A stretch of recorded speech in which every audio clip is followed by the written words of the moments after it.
Սա մեր Մարտակերտում ենք մենք, պոստերն է մեր, մենք այստեղ պահում ենք թուրքերից ներխուժում ու սահմանն ենք պահում։ Մարտակերտում ականի պայթյունի հետևանքով աջ ոտքն ու ձախ ձեռքը կորցրած 38-ամյա Ռոբերտ Նազարեթյանի ընտանիքը սոցիալապես ծանր իրավիճակում է հայտնվել։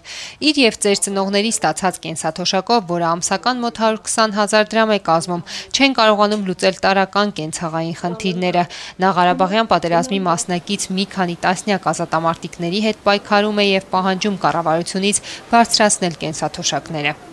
Թոշակները մինիմում գոնե կգնահատեն ու 50%-ները վերականգնել մեր կոմունալ վճարների։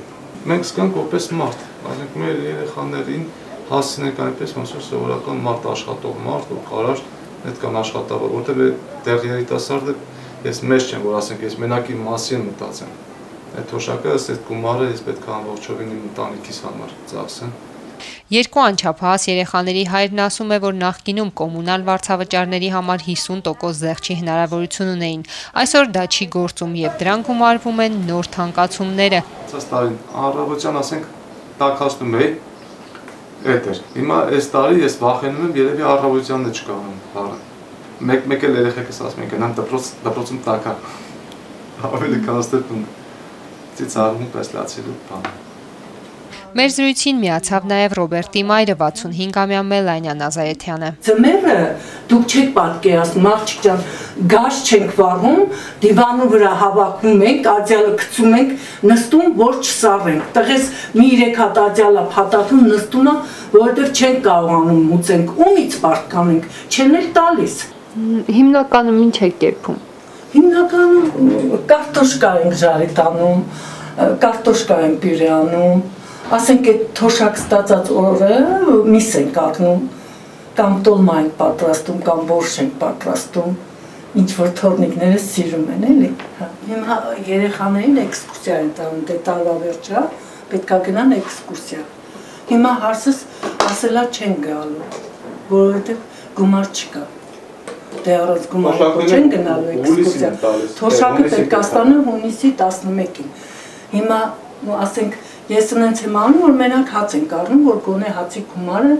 հերիկացնենք, մինչև մեր թոշակները ամս 2-ին են տալիս, իմն ու ամուսնունս։ Ռոբերտի մայրը ցույց է տալիս տան հին պատուհանները, պատերն ու հատակը եւ ասում, որ վերանորոգման մասին անգամ երազել չեն կարող։ Այս անցքերը սենց փչում է, մի կերպ աջանով բանով ծմերը փակում ենք, սենց ոնց ասած մի կերպ յոլա են գնում, էլի, ոնց որ ասած, էսի ապրել չի, էլի։ Չգիտեմ աղջիկ ջան, իմ տղաս եւ տեխնիկումա սովոր է եւ պարկետ խփել սովորեց, եթե չգնար բանակ ծառայության ժամանակ այդ դժբախտությունը չլիներ, հիմա իմ տղես ամեն ինչը կհասներ, ամեն ինչի, եւ ընտանիքը լավ կպայր եւ ծնողներին լավ կպայր, բայց հիմա ինքը այդ թոշակի հույսին է, ոչինչ չեն կարողանում անենք։ Իրավիճակը փոխելու համար Ռոբերտը մի քանի տեղ դիմել է աշխատանք գտնելու ակնկալիքով, բայց մերժում ստացել։ Առաջին կարգի հաշմանդամին ոչ ոք չի ցանկանում աշխատանքի վերցնել, ասում է։ Նրա խոսքերով թեև մեկ ձեռքը մասամբ կորցրել է, սակայն կարողանում է կահույք վերանորոգել։ Իսկ որտեղ եք դիմել, ինչի համար։ Շինարարների խանութ էր։ Ասի ռեմոնտների էլի կահույքի հայտի կարողանում եմ ես մշակեմ։ Դες արեստով խառատագործ եմ եղել, մեկ էլ սարիկապատում, ես պահում, չէ բանակ ծառայության գնալիս։ Ես ամբողջովին վնասվել էին ես աթոռները, ես եմ լրիվ, շուշապտե, ես բայցը, դույն տվել ու վերնորով։ Այս գործիքներով ինք ուզում աղակ է տեսարան է, որ դու ստեղծի, որ դու սարքում ես տանք, միշտ որ հապետ որ իշ ասեմ։